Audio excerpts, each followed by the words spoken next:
Assalamu alaikum students. How are you? This is Alizan from University of Education, Lower Mall Campus, Lahore. I'm here to teach you the subject of research methodology in fine arts. Today is the first lecture of this subject and our topic is what is research and research methodology. So students, आज का lecture start करते हैं and before starting the lecture, I would like to share the course content and course outline of this subject with you. Basically इस subject में हमने research के proper method और research क्या होती है उसके बारे में और रिसर्च कंडक्ट कैसे करनी है उसके बारे में स्टडी करनी है।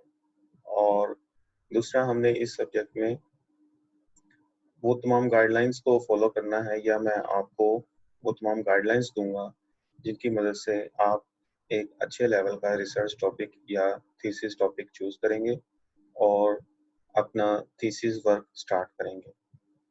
एंड थर्डली इस सब्जेक्ट में हम as per hour university criteria वो तमाम चीज़ें डिस्कस करेंगे जो कि थीसिस राइटिंग के हवाले से स्टैंडर्ड हैं और as per university criteria thesis writing के क्या स्टैंडर्ड्स हैं उन सारे स्टैंडर्ड्स को हमने समझना है और उन्हीं स्टैंडर्ड्स को फॉलो करते हुए हमने अपना थीसिस लिखना है। तो अभी स्टार्ट करते हैं आज का पहला लेक्चर और इसमें हमारा स्टार्ट होता है व्हाट इज रिसर्च से कि रिसर्च बेसिकली है क्या। और रिसर्च को समझने के लिए यहाँ पे 3 बेसिक लेवल की डेफिनेशंस हैं। पहली डेफिनेशन से स्टार्ट करते हैं, the collecting of information about a particular subject is called research. अब हम सेकेंड डेफिनेशन के मुताबिक है कि research is a systematic inquiry to describe, explain, predict, and control the observed phenomena.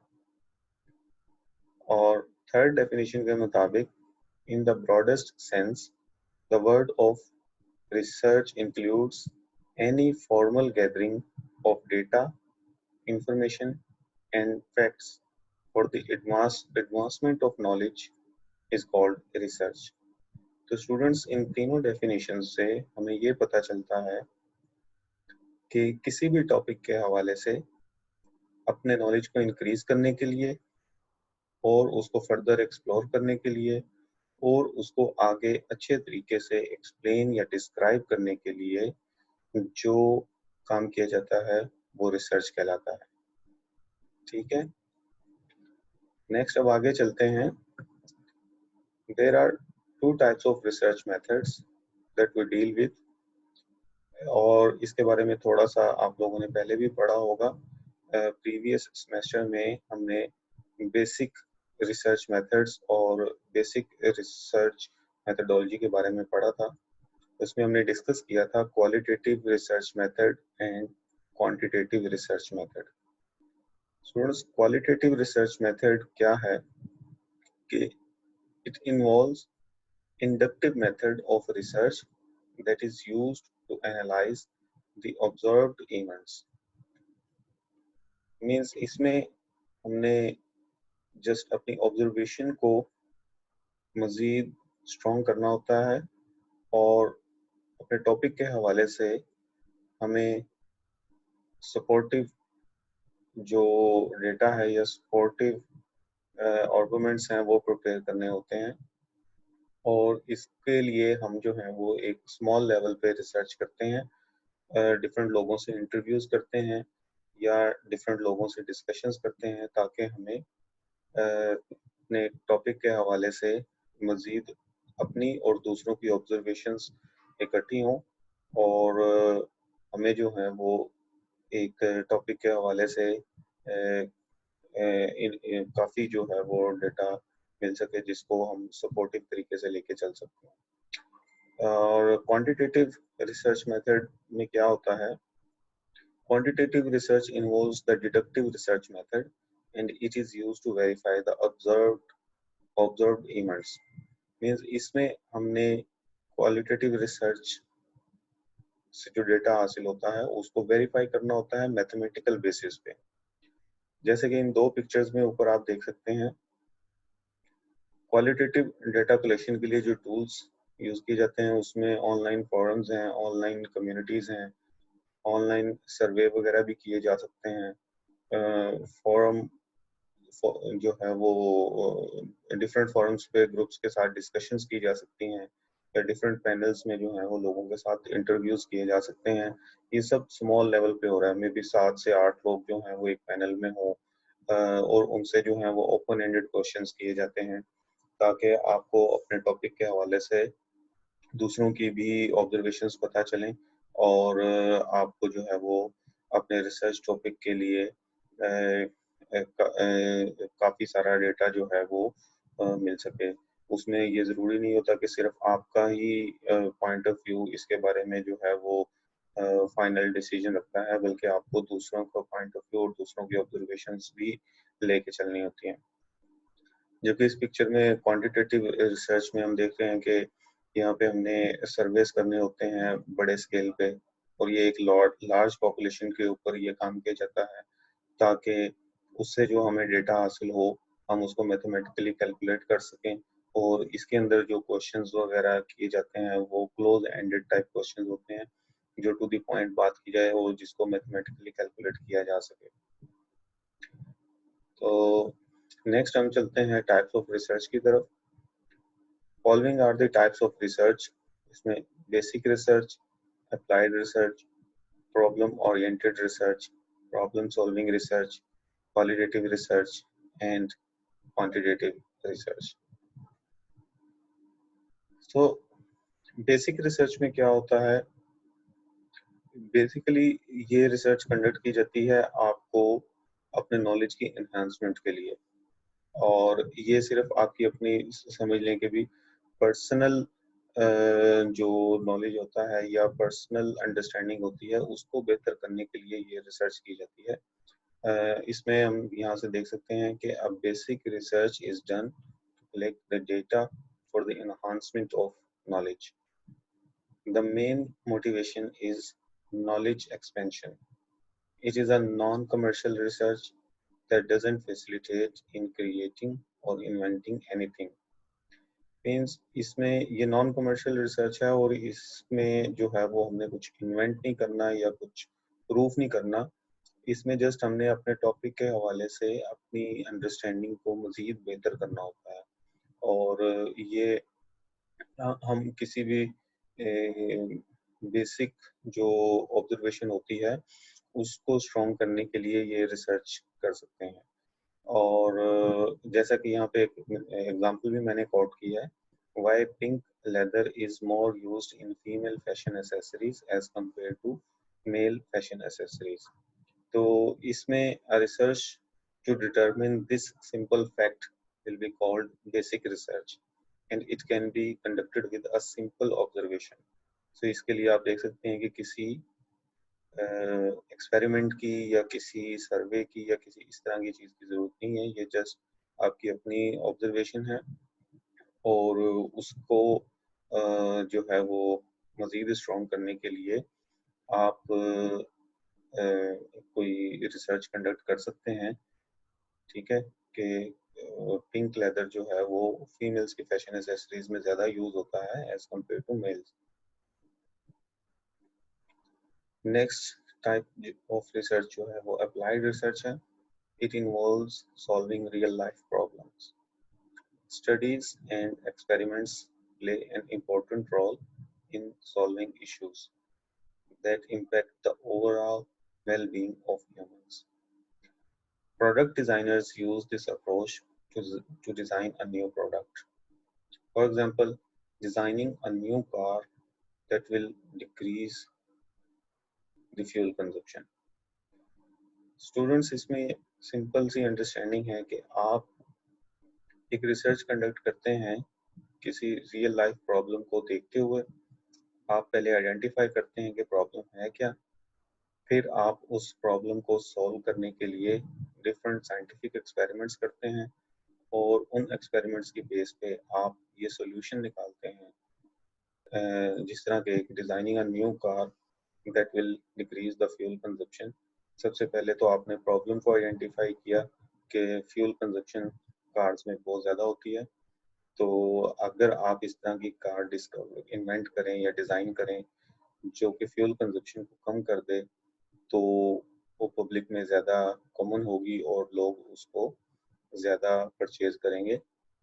तो उसके लिए आप डिफरेंट रिसर्च करते हैं कि कौन कौन से फैक्टर्स की वजह से फ्यूल कंजप्शन ज़्यादा होती है।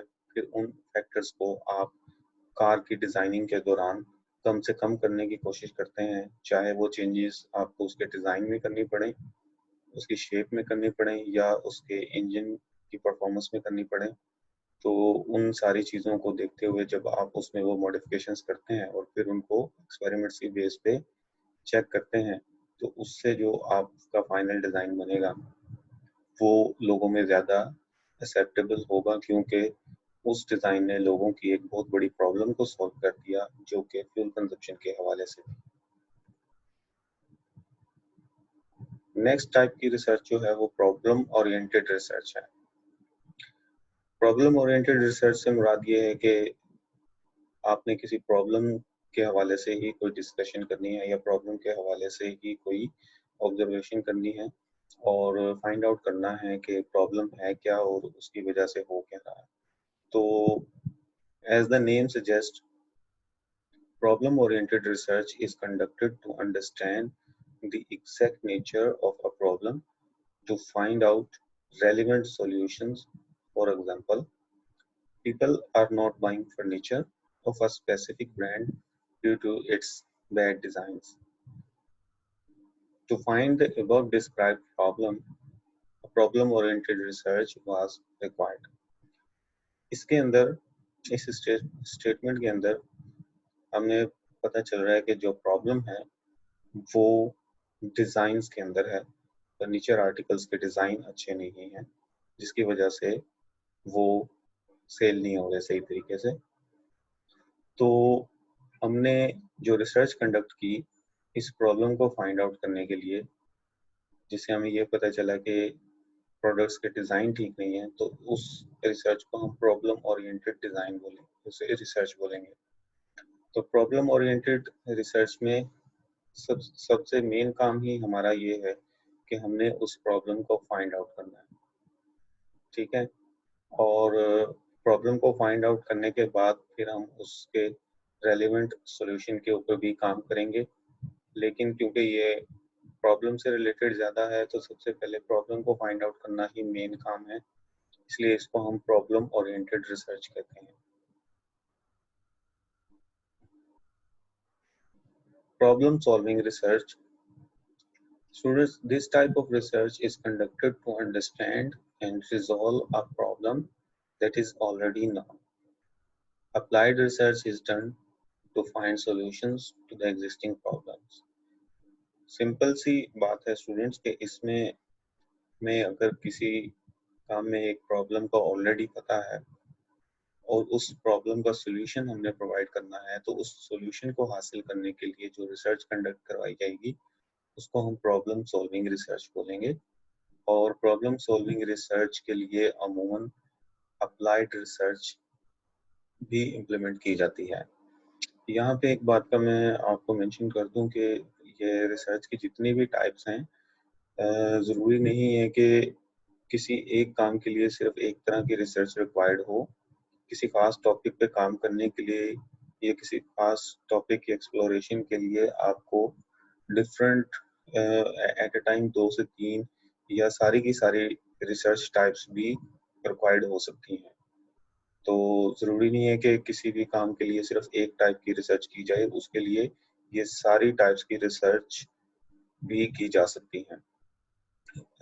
लाइक अप्लाइड रिसर्च भी की जा सकती है, प्रॉब्लम सॉल्विंग रिसर्च भी की जा सकती है। ये जस्ट इनको कैटेगराइज किया गया है ताकि इनको सिंप्लीफाई करके अंडरस्टैंड किया जा सके। अच्छा, यहाँ पे हमने कहा था कि applied research is done to find solutions to the existing problem. For example, a chair is crafted by an artist but it is not being purchased by anyone because it is not comfortable to sit. तो यहाँ पे हमें जो problem पता चली वो ये है कि चेयर जो है वो बैठने में कंफर्टेबल नहीं है, तो दैट्स वाई ये सेल नहीं हो रही। तो इस प्रॉब्लम को सॉल्व करने के लिए हमें उस चेयर के डिज़ाइन में और उसके डायमेंशंस में, उसके पैरामीटर्स वगैरह में एर्गोनॉमिकली फॉलो करते हुए मॉडिफिकेशंस करनी पड़ेंगी। तो एर्गोनॉमिकल डायमेंशंस या एर्गोनॉमिकल चेंजेस करने से हम चेयर को कंफर्टेबल बनाने की कोशिश कर सकते हैं। So a problem is already there and we have to find the solution by making multiple changes in it.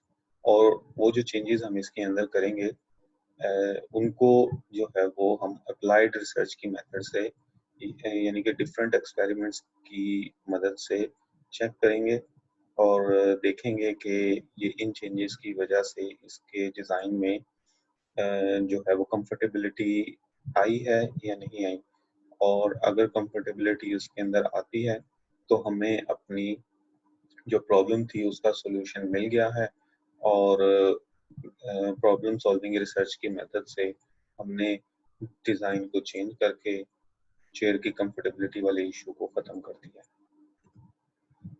Next हमारे पास है qualitative research. Qualitative research is a process that is about inquiry.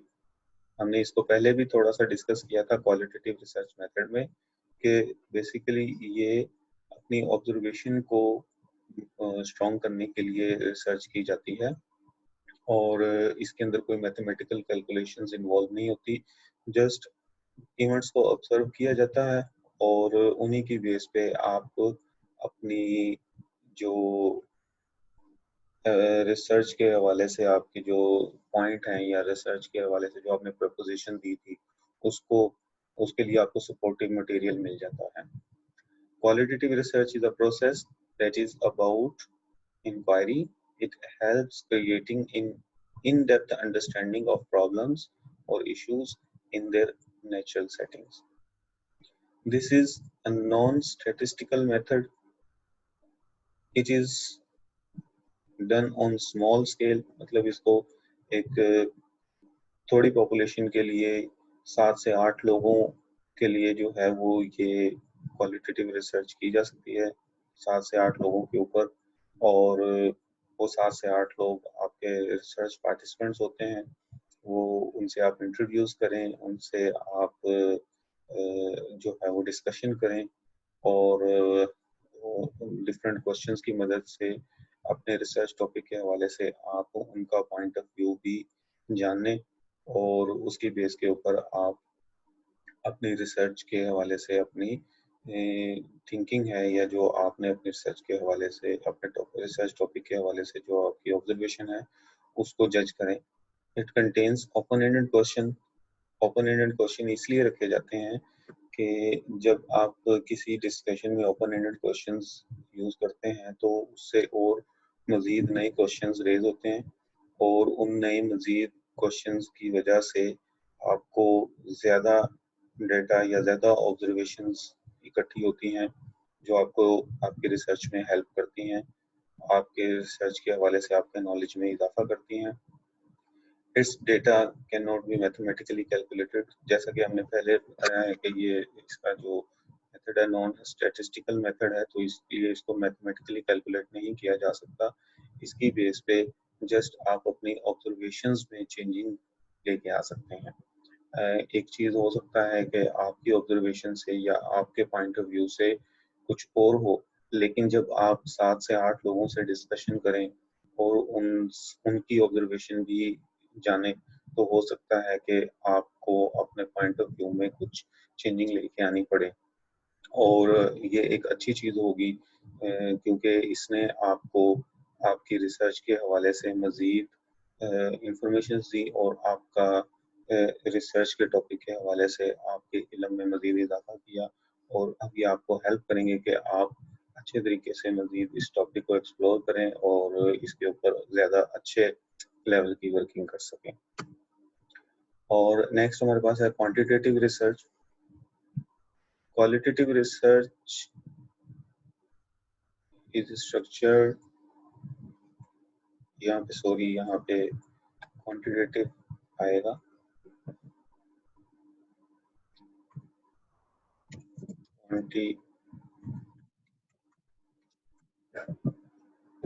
quantitative research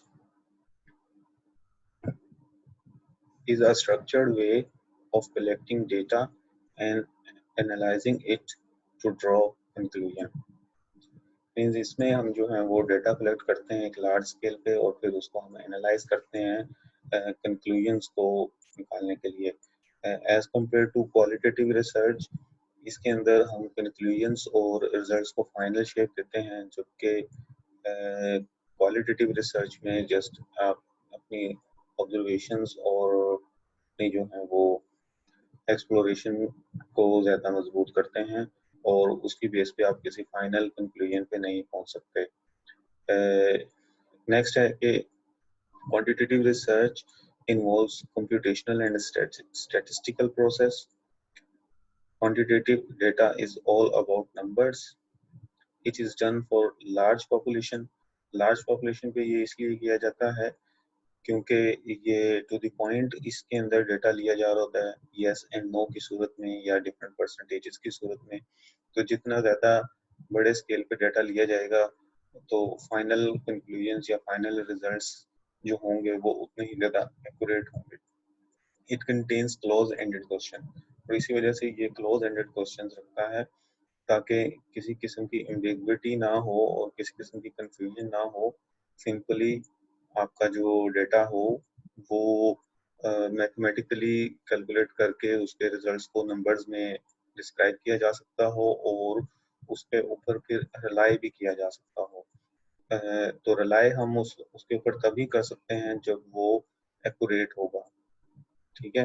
तो हम एक large number of people या large group के ऊपर वो रिसर्च कंडक्ट करते हैं, उनसे डिफरेंट क्वेश्चंस करते हैं, सर्वेस करते हैं, उनको क्वेश्चनर्स देते हैं और उसके बेसिस पे जो हमें डेटा हासिल होता है उसको हम मैथमेटिकली कैलकुलेट करने के बाद अपने रिजल्ट्स को फाइनल शेप देते हैं। स्टूडेंट्स, पर्पस ऑफ रिसर्च क्या है? There are three main purposes of research: exploration, description and explanation. Exploration क्या है? Exploratory research is conducted to explore a group of questions. आप काफ़ी सारे क्वेश्चंस को या मुख्तलिफ पॉइंट्स को एक्सप्लोर करते हैं और इसके लिए आपको जो रिसर्च करनी होती है वो एक्सप्लोरेटरी रिसर्च है, ताकि आप अपने टॉपिक के हवाले से जितनी भी इंफॉर्मेशन है या जितना भी उसके हवाले से नॉलेज है वो आपके पास आए, और वो तभी आएगा जब आप उससे रेलेवेंट तमाम टॉपिक्स को अच्छे तरीके से एक्सप्लोर करेंगे। The answers and analytics may not offer a final conclusion to the perceived problem because it is just for exploration, not for proving anything.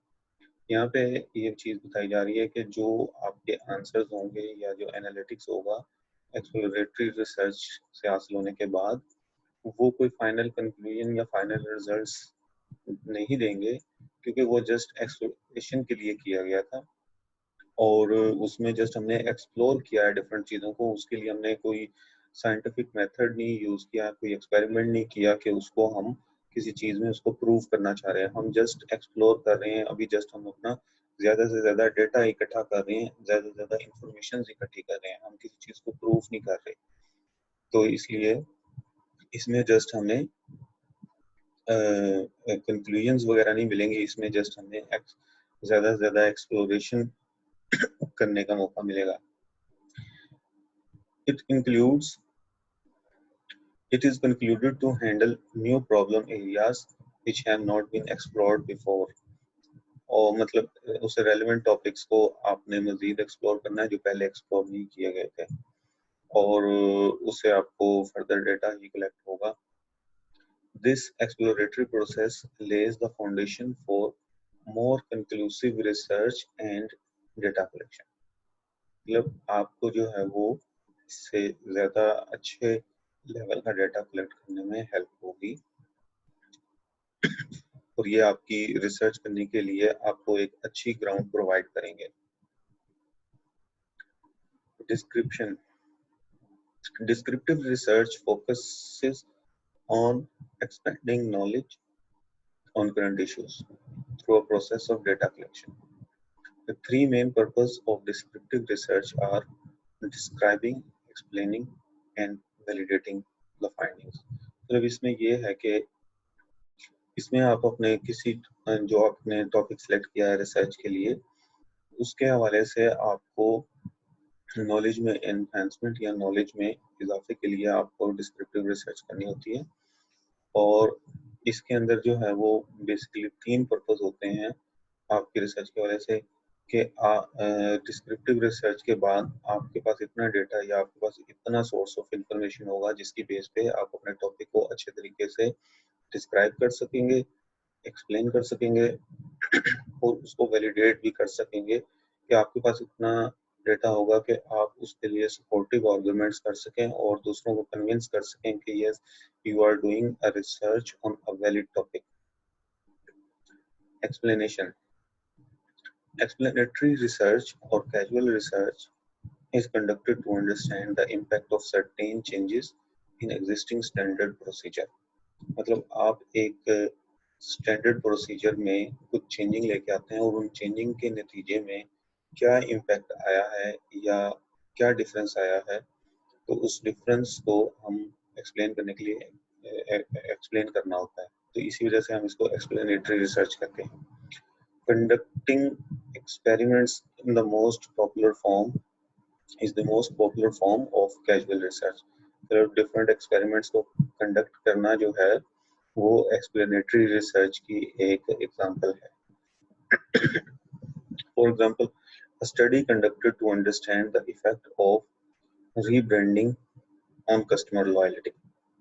मतलब आप किसी प्रोडक्ट की रीब्रांडिंग दोबारा करते हैं, उसको रीब्रांड करते हैं और उसकी बेस पे आप चेक करते हैं कि कस्टमर के बिहेवियर में या कस्टमर की लॉयल्टी में क्या डिफरेंस आया है। तो उस डिफरेंस को फिर आपने एक्सप्लेन करना होता है और ये जो आपने सारा प्रोसेस किया इसके लिए आपको एक डिफरेंट एक्सपेरिमेंट्स भी करने पड़ सकते हैं। तो इसको हम एक्सप्लेनेशन कह सकते हैं अपने रिसर्च की या एक्सप्लेनेटरी रिसर्च कह सकते हैं। नेक्स्ट है what is the research method, what is the research methodology.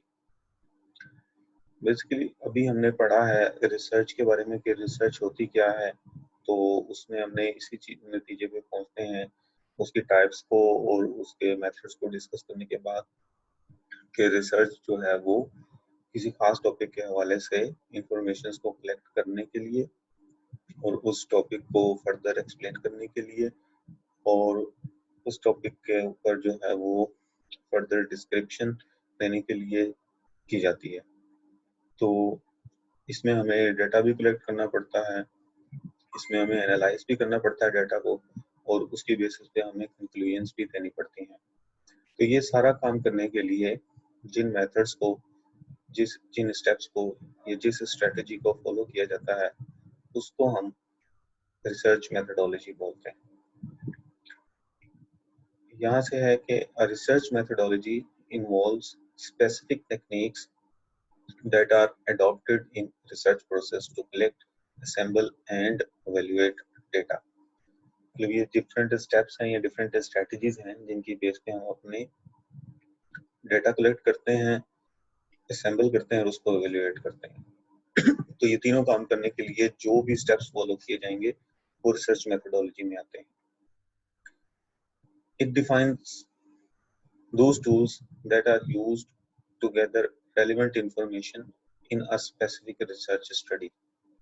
और उनमें से जो कॉमन टूल्स हैं, following are the common tools, वो सर्वेज हैं, क्वेश्चनर्स हैं, इंटरव्यूज हैं।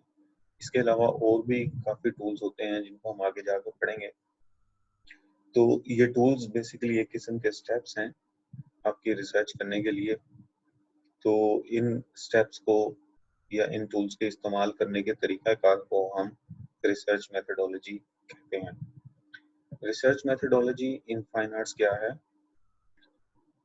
Basically Research methodology is essentially generic process, but it should be framed and customized by your particular discipline and subject area. In the field of art and design, it includes the scientific methods as per requirements of the topic. यहाँ पे मतलब ये है कि research जो है वो एक जेनेरिक प्रोसेस है, या रिसर्च मेथोडोलॉजी जो है वो एक जेनेरिक प्रोसेस है, और उसमें वो तमाम स्टेप्स इन्वॉल्व होते हैं जो कि किसी भी फील्ड के ऊपर इम्प्लीमेंट किए जाते हैं। जस्ट हमें अपने टॉपिक के हवाले से या हमें अपने एरिया ऑफ स्पेशलिटी के हवाले से इन स्टेप्स को अपने मुताबिक यूज करना होता है, कस्टमाइज करके। तो डिज़ाइन में या आर्ट्स में जो रिसर्च वर्क रिक्वायर्ड होगा उसके अंदर भी ऑलमोस्ट वही तमाम स्टेप्स फॉलो किए जाएंगे जो किसी भी साइंटिफिक रिसर्च के लिए किए जाते हैं, लेकिन हम इसमें जस्ट उन स्टेप्स को अपने अकॉर्डिंग यूज करेंगे। और अगर इसके लिए हमें कोई साइंटिफिक एक्सपेरिमेंट भी करना पड़ता है तो वो भी हम कर सकते हैं, अगर उसकी हमारे टॉपिक के हवाले से ज़रूरत है तो, और अगर वो हमारे टॉपिक की वैलिडेशन के लिए रिक्वायर्ड है तो। The process is usually shaped by three apparent simple questions. जो रिसर्च मेथोडोलॉजी का प्रोसेस है उसको उसके लिए ये तीन बेसिक क्वेश्चंस हैं: what, why and how. Students, किसी भी रिसर्च को स्टार्ट करने से पहले हमें ये क्लियर होना चाहिए कि what is your research topic. कि हमें रिसर्च स्टार्ट करने से पहले हमें अपने टॉपिक का पता होना चाहिए, हमें अपना टॉपिक चूज करना है, और एक अच्छा और इफेक्टिव टॉपिक चूज करना भी काफ़ी टेक्निकल काम है। और अगर आपने किसी रिसर्च को कंडक्ट करने के लिए या अपने थीसिस के लिए एक अच्छा टॉपिक चूज कर लिया है तो ऑलमोस्ट काफ़ी सारा काम आपका यहीं पे ही हो जाता है, क्योंकि अच्छा टॉपिक आपके थीसिस के ऊपर बहुत ज़्यादा इम्पैक्टफुल होता है। और कोई भी अच्छा टॉपिक जो है वो जो आपके इंटरेस्ट का भी हो और जिसमें पब्लिक इंटरेस्ट भी हो, तो वो आपकी रिसर्च को या आपके थीसिस वर्क को बहुत ज़्यादा इफेक्टिव बना सकता है। Before starting the research, we have to do the identification of a hunch or tentative research proposition, leading eventually to a defined and viable research question. Means के रिसर्च स्टार्ट करने से पहले हमें आइडेंटिफाई करना होता है अपने हंच को। हंच मीन्स के अपने प्रोपोजिशन को या अपने रिसर्च टॉपिक को। तो इसको चूज करना जो आप जिसकी बेस पे आपका रिसर्च क्वेश्चन तैयार होगा या जिसको हम हाइपोथेसिस कहते हैं वो तैयार होगा, वो बहुत इंपॉर्टेंट है। For example, why students are becoming addict of crystal meth is a research proposition और थीसिस टॉपिक। तो ये आपका थीसिस टॉपिक है या रिसर्च प्रोपोजिशन है, और ये एक आप थीसिस के लिए ये टॉपिक चूज कर सकते हैं। लेट्स सपोज आप अगर आपने ये टॉपिक चूज कर लिया है तो नेक्स्ट स्टेप आता है व्हाई, कि आपने ये टॉपिक क्यों चूज किया है, और इसके लिए आपको जो है वो सपोर्टिव आर्गुमेंट्स देने होते हैं, या इसकी वैलिडिटी के लिए आपको जो एक वैलिडेशन होती है या एक पैनल को कन्विंस करना होता है, तो वो आपको इसके लिए करना पड़ेगा कि आपने ये टॉपिक किस लिए चूज किया है, why this topic is so important. तो you have to tell that why you are doing this research, the need for your research in relation to the wider context is really important. मतलब आपने सिर्फ इसको अपने point of view से नहीं सोचना होता, या ये कि ये आपको इम्पोर्टेंट लग रहा है, आपको ये भी देखना होता है कि ये एक वाइडर कॉन्टेक्स्ट में दूसरों के लिए भी कितना इम्पोर्टेंट है और क्या ये उनके लिए भी फायदेमंद होगा। इसमें आपको ये भी जस्टिफाई करना पड़ता है that it is really needed to work on this topic and it will be useful for the human being in a wider context. इसका जो है वो दूसरों को भी फायदा होगा, और ये वाकई ही इसके ऊपर काम करना इम्पोर्टेंट है। तो जब तक रिसर्च स्टार्ट करनी है आपको ये क्वेश्चन अगर आपको वैलिड लग रहा है कि हाँ जी इसका आपको भी और दूसरों को भी फायदा है इसके ऊपर काम करने का, तो तब आप आगे की तरफ चल सकते हैं। और आगे इसमें होगा थर्ड स्टेप के how will you conduct the research, कि एक टॉपिक भी आपने चूज कर लिया और आपको लगता है कि वो वैलिड भी है और पब्लिक इंटरेस्ट में है, तो अब आपने ये डिसाइड करना होता है कि आप इसके ऊपर रिसर्च करने के लिए कौन कौन से स्टेप्स या कौन कौन से मेथड और कौन कौन सी स्ट्रेटजीज को यूज करेंगे। You have to decide that what methodology and specific methods you will use, what is the importance of steps for gathering and generating information relevant to your research appropriate question। और ये भी आपने दिखाना है कि वो जो स्टेप्स आप इसके अंदर यूज करेंगे और जो टूल्स आप इसके अंदर यूज करेंगे या जो स्ट्रेटजी आप इसके अंदर यूज करेंगे उनकी इम्पोर्टेंस क्या है, और how these steps will be helpful in evaluating, analyzing and interpreting research evidence। और मीन्स कि ये भी आपने डिसाइड करना है कि ये स्टेप्स किस तरीके से हेल्पफुल होंगे आपके लिए। तो बेसिकली रिसर्च के स्टार्ट में ही रिसर्च मेथडोलॉजी के स्टेप्स जो हैं वो फाइनल करना या अपनी रिसर्च मेथडोलॉजी के जो स्ट्रेटजी है उसको फाइनल करना इम्पोर्टेंट होता है। ये आपके काम को काफ़ी हद तक आसान बना देता है।